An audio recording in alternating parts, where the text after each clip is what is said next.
My name is Roberto Alvarado. I'm a middle school teacher at Torch Middle School in City of Industry, actually La Puente. I've been teaching, this will be my third year as a teacher. I teach 8th grade general math and 8th grade science. I'm also the AVID elective teacher. I have a cohort of about 24 AVID students that have been with me since 6th grade. This year there's 7th graders, and next year I'll be with them as 8th graders. AVID is an in-school academic support program for grades 4 through 12 that prepares students for college eligibility and success. AVID stands for Advancement via Individual Determination. A hallmark strategy of AVID is called Wicker. I incorporate Wicker into, even though I'm not a language arts teacher, I incorporate Wicker into every lesson. Wicker is an AVID strategy. Many people know it as different things. Teachers do it everywhere. That just simply means that every lesson that you have has a writing component, whether it be Cornell notes, summary, reflections, learning logs. There's a writing component to every lesson, including math. There's an inquiry component to every lesson where students are able to raise questions about the lesson, either among their peers or to myself. Collaboration. Students are required to work in groups throughout the entire day. There's always reading involved, whether it's textbook reading, whether it's reading PowerPoint presentations from the board. There's just some form of reading in every lesson. I took a class in college, and I was having a hard time understanding post-colonialism and colonialism, postmodernism and modernism. And what my professor did is, actually the whole class was having a problem understanding those concepts.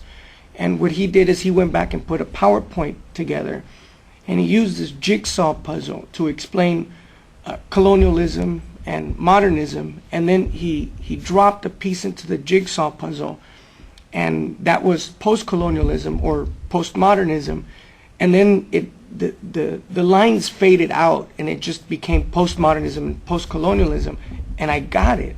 What I decided was, since I got it, and the only thing that made the difference was this visual PowerPoint presentation, I decided to incorporate PowerPoints into every lesson.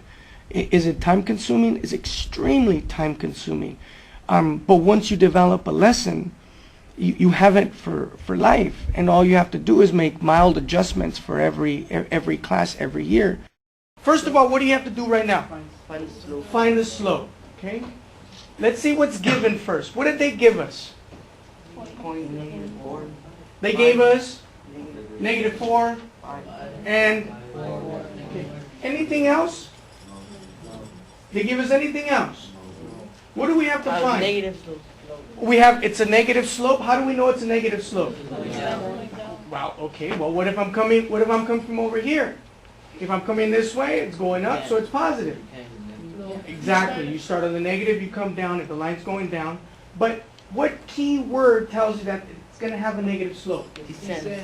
Descent. Okay, so we know our slope's going to be negative. Okay. So if you do your work and you come up with a positive slope, you did something wrong. The 8th graders that I have are scored far below basic or below basic on language arts and mathematics. My first year using these strategies, the kids went up 39 scale points. My second year, the kids went up 47 scale points, and this year I have no idea what they're going to score, but based on the data that I've been collecting, they've averaged 75% on all my tests. They took an Algebra 1 trimester exam, and although the results show that they scored 37 and 38%, is a little misleading because I teach a general math class and not an Algebra 1 class. So if I were to assess them on the standards that I taught them, they actually averaged 87%, which indicates that they outscored the entire school. If you're talking about retention of the content standards, they were able to retain 86%, 87% of the standards. In fact, for the year 2008, Mr. Alvarado's students went up 59.5 scale points from the score levels of the previous year. Charting the 72% of the students whose CST scores were available for 2007, only 2% scored as proficient and no students scored as advanced. After 1 year of using Wicker, the CST scores for 2008 showed that there were fewer students scoring below the basic level and more scoring proficient, and for the first time advanced. Comparing CST scale scores for 2008 with math classes at Torch Middle School, Mr. Alvarado's students made higher gains than any other math class, including Honors Algebra 1. The students in Mr. Alvarado's AVID class had similar results. Mr. Alvarado began with approximately 12 AVID students his first year. He needed to increase the class size, but the students that were added to his class were far below basic and below basic. They were not the typical AVID students because AVID targets those in the academic middle. Nonetheless, using the same AVID strategies for those students, Mr. Alvarado showed through his data that even the non-targeted, academic low-performing students, as in his math classes, responded and benefited from Wicker and PowerPoints, and in doing so, changed the status of many students to basic, proficient, and advanced. They got formally admitted into the AVID program. So they were doing everything. I mean, they were AVID students, using Wicker, using tutorials with the college tutors. Everything that was AVID, they were doing.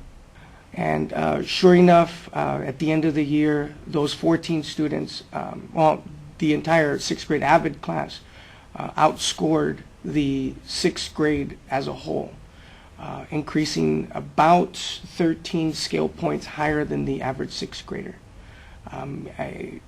If you ask me, did it work? I mean, only time will tell. Since I have them this year, I'm going to keep an eye on their scores and collect data and see if it progresses this year. And they did increase their 2008 CST scores. Mr. Alvarado charted 21 AVID students who had previous scores. In 2 years, their scale scores rose 43.2 points. The average increase per student was 40 points. Over a third of the class was once below the basic level.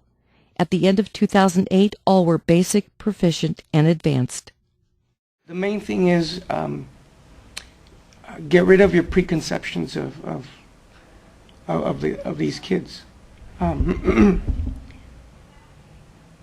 Just because they score far below basic doesn't mean they're not capable. If you get rid of those preconceptions,